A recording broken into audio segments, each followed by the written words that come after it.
Pushkin. Hello, Revisionist History listeners. Happy New Year. 2025 is going to be a great year for this podcast, and I want to give you a little preview of what to expect. The main event of the year is going to be a multi-part series from Alabama, true crime, but with a very revisionist history twist, so keep that in mind. Then, before we drop that, we're going to do two other smaller things. If you remember last season, we did a series of interviews with screenwriters on their favorite ideas that never made it to the screen. We're doing another round of interviews this year, half a dozen or so. And then we're also going to do a smaller batch of old-school revisionist history episodes, some weird, some funny, some that will break your heart.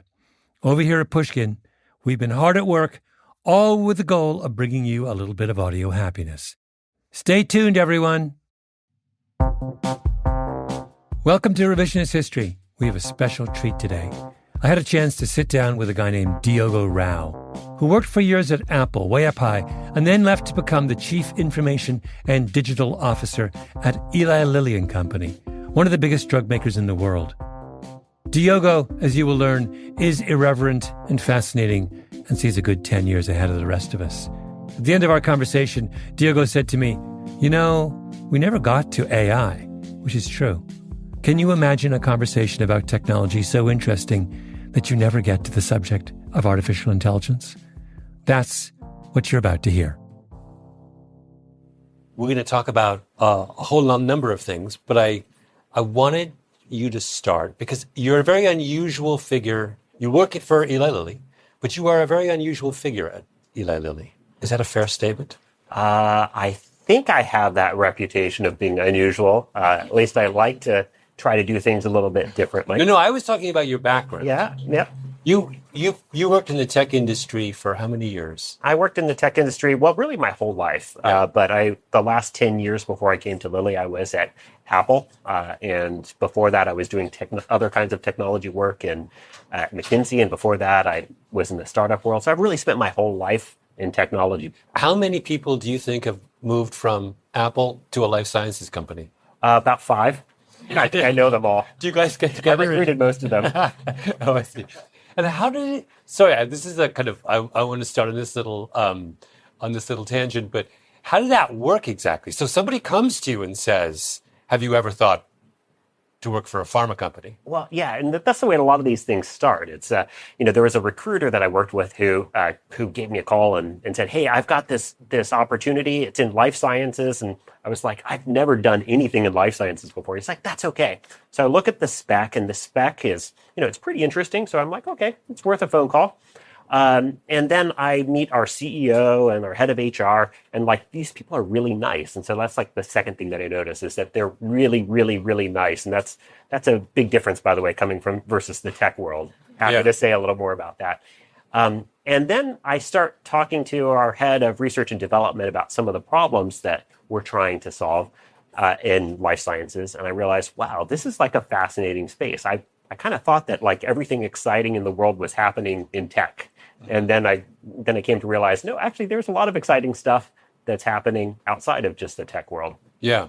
So let's start. So you make this. When did you start your job at Lilly? May 17th, 2021. So go through, just off the top of your head, the most surprising things you learned moving from Silicon Valley to a life sciences company. Well, the number one thing that I actually saw was actually the nice people parts. But, the second thing that I noticed was really long time scales. The size and the duration of things is just beyond belief. My first executive committee meeting in 2021, we were talking about a revenue forecast that was for 2030. And that was 9 years out. In tech, looking 18 months out in revenue is ridiculous. Wait. So when you see that, what's your reaction? Oh, it's BS. There's no way we can predict our revenues for 9 years from now. And of course, now I realize that I'm in here, that there are a lot of things that you can predict, and it is actually very predictable. It's a big bet, and if it works, you'll hit it. But it's much less volatile. It's these timescales are crazy though, because like at our last executive committee meeting right before the break, we were talking about a product launch. I'll ask you a question. Guess when our product launch is that we were talking about in December? Well, now that you've primed I me, know, you've primed me, it's going to be 5, 6, 7 years. No, 2036. Oh my God. And I can guarantee you there are 0 tech companies right now talking about what they're going to launch in 2036. Yeah, yeah. And wait, not only so, there is certainty that this product will be approved, but just the you can be 10 years away and be certain it'll be approved, but know that you still have 10 years worth of work to do? Yes. You can't be certain, of course, that anything is going to be approved. And so we apply a probability of technical success. This phrase I'd never heard of before I got here, but every step of the way has probability of technical success. And so you factor it in and you take all that into account. But you know when you have a good medicine and you know what it's going to take. But it just takes 10 years to bring a medicine to life. Yeah. And and I don't think that was one of the things that I realized before I came into this, just how long it takes and how much money it takes. So it is possible that you will work on things that you will never see come to fruition. In fact, most of our scientists that work here will never see their medicines that they're working on come to life, which is kind of crazy to think of. And it's affect the culture of an organization. It gives it a really long-term perspective, like a crazy long-term perspective. When we're talking about things, making decisions, we're really not thinking, like at an executive committee level, there are some things that we're doing on a this year basis, but there are a lot of things that we're doing that we're really talking about like the 2030s, like just a much different time scale from anything else. And so we're not going to do anything stupid. I think is one of the good things. We're not going to trade off some of the long term to get a little bit of benefit in the short term. Yeah. So I think it makes us much more rational that way. I guess I would say we play the long game. But I want to go back to, so you come to Lilly, and I'm curious, so what did they want from you? My boss, our CEO, gave me a mandate to really change, to like bring in technology into everything that we did. So it was not a caretaker role, sort of a mandate. We want you to just keep running the things. We want you to really figure out like what can you do to shake things up. And so that was really the goal. And I think a big part of it was bringing a consumer orientation as well. And I think this is an industry that has largely worked the same since the 1950s. I mean, if you look at it, the way you get medicines today as a patient is basically unchanged. You go to your doctor, they write a form. Maybe now they submit your prescription electronically. You still have to make sure you can pay for it. You still have to go to a retail pharmacy in most cases. None of that's really changed since the 1950s, even though we have so much more. So a big part of what we're trying to do is actually, a big part of my mandate is to really bring this into the 21st century, or at least the late 20th century.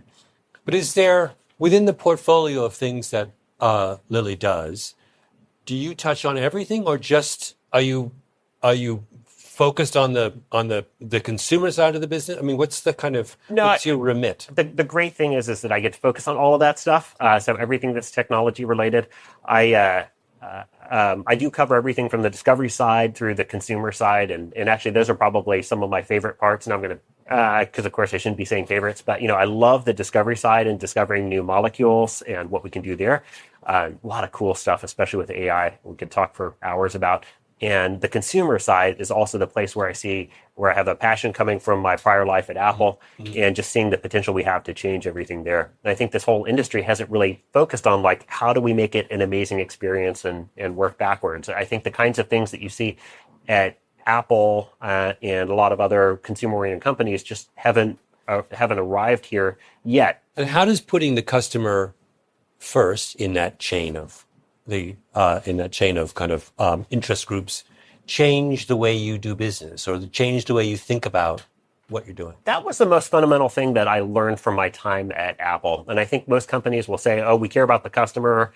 But, whenever you start a project, people will have, they'll have 5 pillars or 5 things they need to go after. Well, maybe there's the business case, the product, the customer, you'll have like 5 or 6 different things.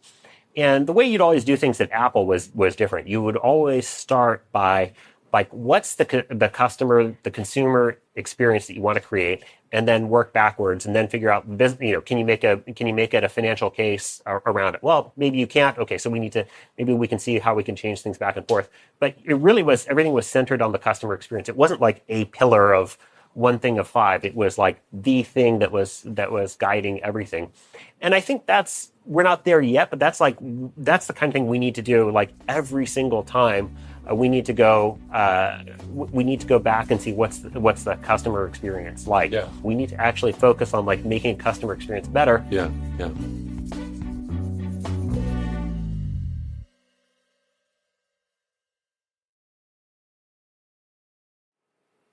You have a whole table full of goodies over there. Yeah. I want you to pick a goodie, and let's use this as a specific. Walk me through the kind of thinking behind the product, the kind of the specific challenges, how it represents this process that you've been talking about. You pick. Okay, great. There's just so people know, there's about a couple of feet from Diogo is there. There's about looks like 8 to 10 mysterious boxes that are. So I have to share with everybody that like Malcolm and I had a little prep call before a couple weeks ago, and it was only about 10 minutes because he just said, okay, if you got any toys, any goodies, like bring them along. And so like my team gave me a box of goodies here, which is all splayed out on the table. And then I think you said, okay, and I don't want to talk too much more. Let's not do any more prep. Let's get going. Well, the thing is, if you have small children as I do, you think exclusively in terms of shiny little gifts. You'd be surprised. I almost said, can you bring snacks? That would be the only thing that would stop of mine. Awesome. All right. So let me grab a box. All right. I'm going to show you something let me grab that one. Yep. And I'm going to hide it here for just a second, tell you what the problem is that we're going after. One of the big challenges in the world right now is medicine and medicine safety. When I was at Apple, I saw counterfeit iPhones, and I couldn't believe it. You wouldn't know that they were counterfeit until you actually picked them up and played with them for like half an hour. And sometimes we'd have to send them in and have them get X-rayed to know that they're fake. Well, those were on products. That was like $1,000 product. The electronics, very hard to make a counterfeit, but the economics were there. Medicines are a lot easier to fake, or at least make them look fake. All you need to do is copy the box, and if it's in a vial, put a label on it, something like that. And with some of the medicines that are out there right now, there's a huge financial incentive for people to say that they're making medicines that they really are not, and they're faking them. What would be this is fascinating. Is there a particular kind of medicine for which the counterfeiters' motivation is greatest? Well, right now, in chronic weight management, we have the GLP-1 medicines. And so both for us and the other leading maker of GLP-1 medicines, counterfeiting is a real threat. And back to formularies and things like that, a lot of insurance plans do not cover chronic weight loss management. And so there's a huge financial incentive on the black market to say, hey, we're going to go... and some uncertainty about outcomes, so it would take you a while to figure out you're taking a fake. Correct. And it's not only fake, it's actually, many of these cases are risky, because once you see like the sterile environments that these medicines go through to be made, that it could, in the best case, it's harmless, right? The best case is you don't get any effect. And so what I've got here is a product. This can be any product, so don't pay attention to what product this actually is. And I've got the product right here, and I can tap my phone against it, and I will get it in an NFC tag. And that NFC tag is just like when you do a contactless payment. And it will bring up a page to show you that it could actually verify that the packaging matches something that we've produced. Unlike a QR code, it can't be copied. It's cryptographically secure. And this is where the technology part gets interesting, because they could copy the box, they could do all kinds of things like that, but they can't copy that tag. There's one and only one tag that you can tap, and then we can verify it. Yeah. So how long did it take to develop that particular technology? So it took, this is something we did within my first few months of coming here, and we haven't launched it yet. So the designing it is very easy. The developing it is very hard. So you could, what you're saying is what you have is a technology that could be a platform for building an interaction between the consumer of the pill, the patient, Correct, and the manufacturer. That's absolutely right. And, we actually don't even care about it necessarily being just for us. Like, this is the kind of thing where we'd say, this is a great thing if adherence can improve for patients across all medicines, all manufacturers. That would be fantastic. Yeah. But you put that RFID tag on the box. Correct. But now there's still a thing inside the box. There's still a thing inside the box. So this is version 1, which is on the box. And then version 2, which we'll come to later, will be on the individual medicine itself. What about protecting against an unauthorized use of the medicine? What if the wrong person taps their phone against? Absolutely. Then you could actually make sure that you're taking the right medicine. I also think making sure that you haven't taken your medicine more than once in a day is also an important thing, because you know what? It's very easy to do. I also think that in a hospital environment, it also is, you could tie it into systems and make sure that you're actually administering the correct medicine, not something that you can imagine an alert flashing up on the healthcare provider's device if it's the wrong medicine. So this is beta with the box. Yeah. How many years before you think you'll be actually in the pill itself? The pill itself, I don't know if we'll ever get past the consumer acceptance of RFID, actually being in the pill itself. But if we could get there, that's not super far out. That's probably probably 5 years out. Yeah. But it's not. The technology is there. The even better version is that you point your phone at your gut and you find out all the stuff that's in there. You're like, that's my right. goodness, what do they have for dinner? Yeah, exactly. Yeah. It might not be good to find that out. Pick another wearable, because now I'm interested. First of all, has Lilly ever done a wearable before? No, we've not produced a wearable of our own, and it ends up being a little bit challenging as a manufacturer. It'd be a lot easier if we didn't make drugs to actually launch a wearable. But because you make drugs, then the question is, well, are you using this to? Does it have to be? Is it required for somebody taking the medicine? So there's a whole host of things that makes it really complicated for us to do it. So for the most part, where we use these things are in clinical trials. So how many wearables? Take me 10 years into the future. Yeah. How many wearables am I wearing if I want to be completely, If you want to nerd out on all of this, I think it's probably on the scale of 2 to 3. I think there are only so many places that you're willing to put a wearable. You can imagine there's your ring, there's a watch, and that you might be able to, if you've ever had like a Zio patch or anything like that, a heart patch. Those are not terribly uncomfortable. Insoles, you could imagine. But after that, you don't have that many more places. I think that you'd be willing to wear something. So I'll go with the 3 tops. I was going to say eyes. I was reading eyes. Yeah, that's I was reading a really fascinating study that was trying to figure out what the difference is between a novice police officer and an expert police officer, and they use eye tracking, gave them scenarios, and figured out that they're looking at different things. Right, so you have a scenario of like a bad guy here and this happening here and someone throwing this here, and we see the experts like looking do, and the novice is looking woo. Right? Yeah. One spot versus, but I'm just curious about my sense is this is kind of, once you start going down this road, there's lots and lots and lots and lots of things. No, I thought you were going to go down a different path, which is like the what you might like enhancing your eyes or your hearing or things like that, which is also like that's just another fascinating space of science. And why? One of the things you said earlier piqued my interest when you said that if you're making drugs, and one of the questions that comes up is, are you using something like this a wearable to market the drug? But I'm wondering whether there's another way to frame that is, surely one logical step here is that you're not just giving someone a drug, you're giving someone a drug in combination with a set of wearables that allow us to maximize the value of the therapeutic, right? Is that what are you going to be getting from your pharmacist or your doctor a package of things to take home along with your medication? We do that with some of our clinical trials. You'll get like, here are the devices to take with you. But if you look at weight loss medications, we're already all doing that right now, like, because we all have scales in our house, right?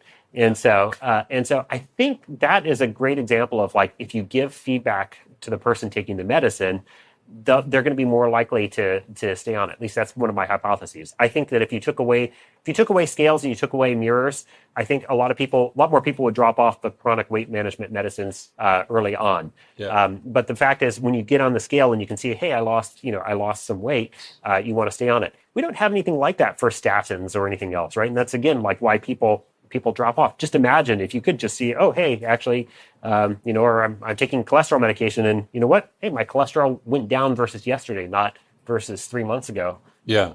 Who controls this data? So interesting. You began this conversation in talking about the multitude of steps that exist between the manufacturer of some of these medicines and the user. That's right. Now you're talking about a system where presumably the manufacturer can speak directly to the patient. Correct. Does this mean that you cut out some of the middlemen?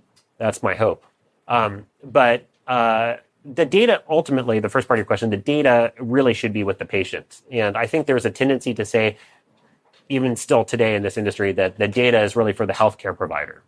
And I think that's a mistake. I think ultimately the data is for the patient, and the patient can choose to share it with the healthcare provider, and the healthcare provider can look at it.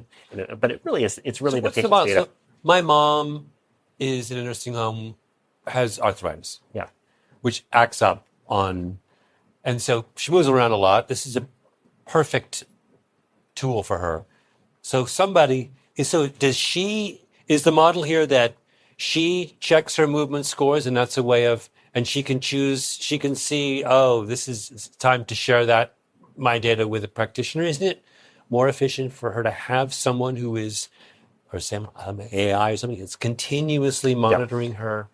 I think the continuous measurement part is, you're absolutely correct about it. But I think I think she always needs to be able to see the data herself. Yes, I can see that. And by the way, that's one of those things that sounds obvious if you're coming from outside the industry to inside, but inside the industry, it's like, wait, why would you share the data with the patient themselves? You want to, that's something that the healthcare provider should see first. I mean, what happens if your mom misinterprets the data without the advice of a healthcare provider? That's kind of the big caution that would keep the industry from saying your mom should be able to see that data herself. But I take a very different view on that.